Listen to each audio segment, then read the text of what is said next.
Sahabat, di beberapa waktu ini saya akan menyampaikan beberapa kronik yang menurut saya sambung menyambung, ada hubungannya dengan berita-berita lain yang kroniknya walaupun berbeda tapi barangkali kita belajar dari kronik-kronik berita kecil itu.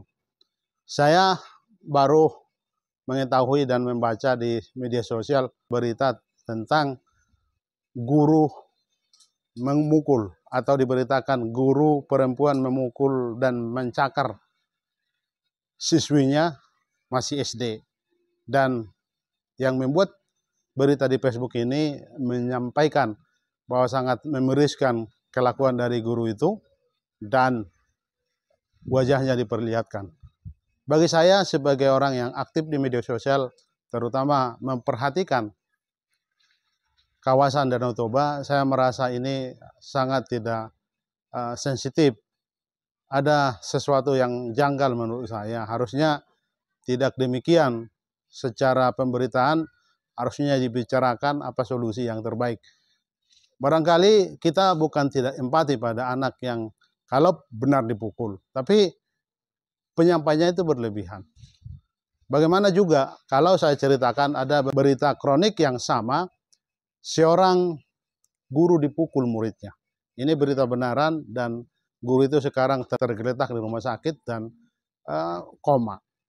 Jadi satu kejadian, guru yang baik ini mengajar dan dia temukan siswanya tertidur.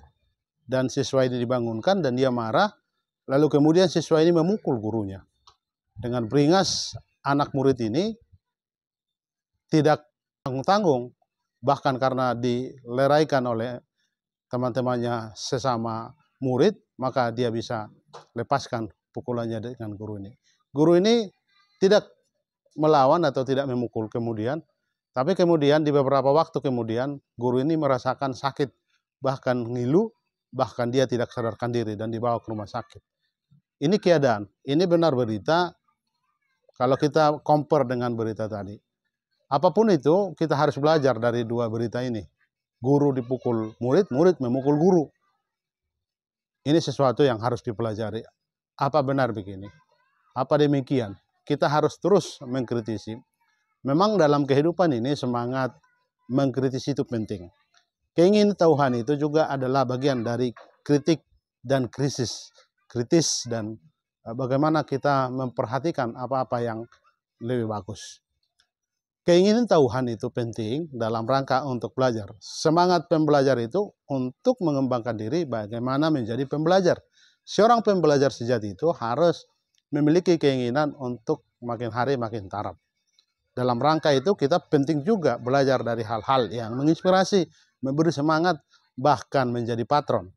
Satu hal yang mau saya ceritakan, seorang perempuan Batak hebat menjadi sangat hangat dibicarakan di media sosial karena ada dua wartawan di Amerika Serikat, orang Indonesia mewawancarai seorang perempuan Batak namanya Rosita Boru Arwan atau dipanggil nama Ocip.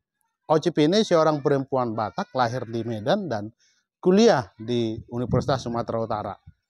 Lalu kemudian nanti keluarga ini pindah ke Jakarta. Di Jakarta dia bukan saja bekerja jadi aktivis gereja di HKBP dan dia aktif menjadi pengurus dari Naposobulung di HKBP distrik Jakarta dan Jawa waktu itu.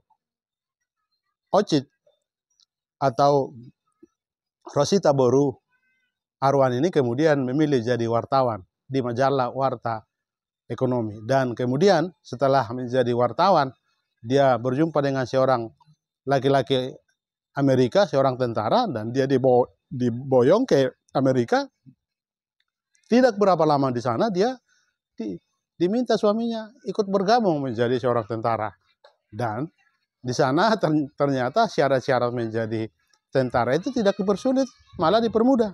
Dia secara ukuran tubuh, secara militeran di Indonesia tidak standar, tidak mungkin dipilih atau diterima. Tapi di Amerika Serikat Rosita ternyata dipilih. Dan saat ini jabatannya Letnan Kolonel.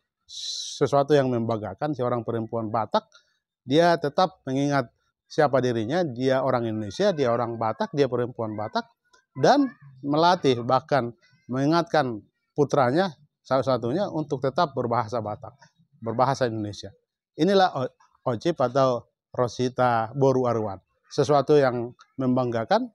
Marga Aruan, orang Laku Boti dari Toba, harus bangga melihat Ocit ada di Amerika Serikat menjadi satu teladan patron untuk menjadi semangat kita.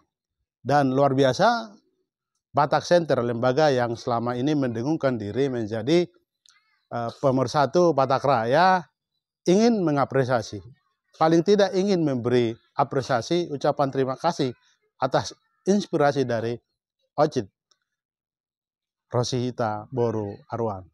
Saya kira ini menjadi hal-hal yang harus menjadi pembelajaran, hal-hal yang kurang kita perbaiki, hal-hal yang berlebihan kita kurangi, agar semangat pembelajaran itu terus berkembang.